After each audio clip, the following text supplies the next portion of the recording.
The moment you use the word Islamic radicals, it means that there is something in Islam that produces radicals. That it's because of Islam they are being radicals. That terrorism is associated with Islam.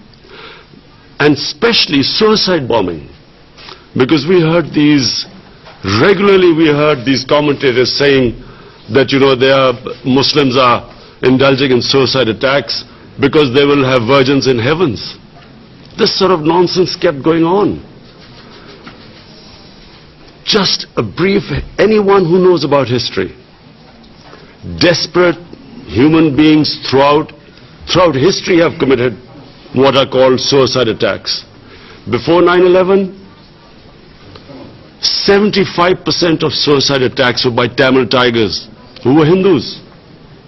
No one talked about Hinduism having anything to do with that, with the suicide attacks. And we have watched so many films of the Japanese suicide attacks on American ships at the end of Second World War. No one blamed their religion. Because religion has nothing to do with, no religion has anything to do with terrorism. Almost all terrorism is connected to politics. It's political perceived injustices that produces desperate people. But constantly, and even now, we keep hearing about radical Islam. There is only one Islam, the Islam of Prophet Muhammad, peace be upon him, which we follow. There is no other Islam. In human communities, majority are moderates, they are liberals, and on one side they are fanatics. Everywhere. What about the white supremacists who walk into and kill 49 worshippers in New Zealand? What has that got to do with religion? So it's very important. This is the best forum. We must talk about it. Muslims must talk about separating terrorism with Islam. Yes, Muslim societies have fanatics, same as Christian societies, same as Jewish societies. And let's not forget that in India, extremists have taken over the country, racial extremists.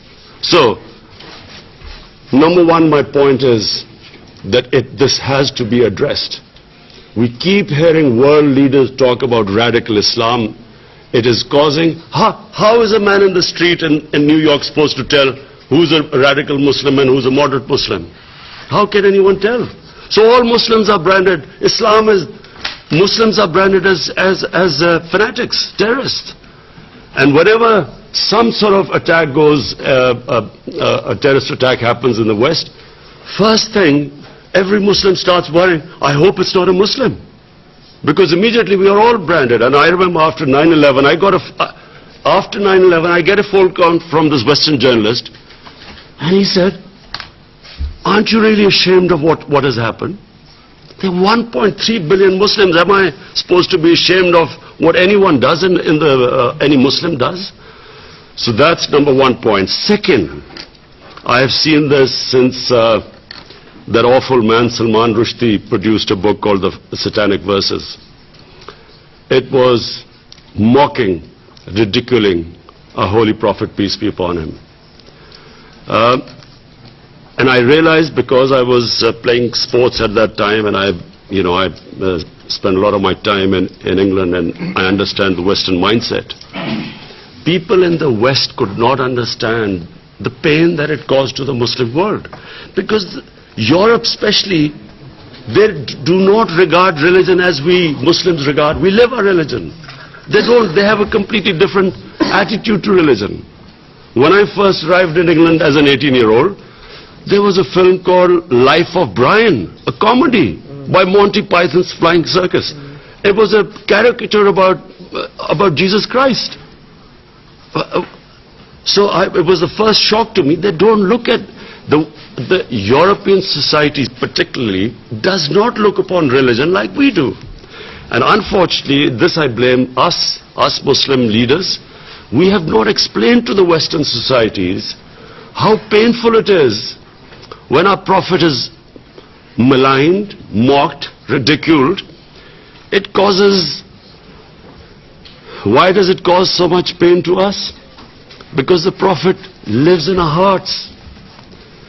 And we all know that the pain of the heart is far, far, far greater than physical pain.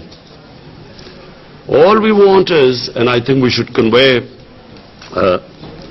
President Erdogan and other Muslim leaders, we should all convey to the Western leaders, especially the Western leaders, that the way, the sensitive way Holocaust is treated in the West, because it gives pain to the Jewish people.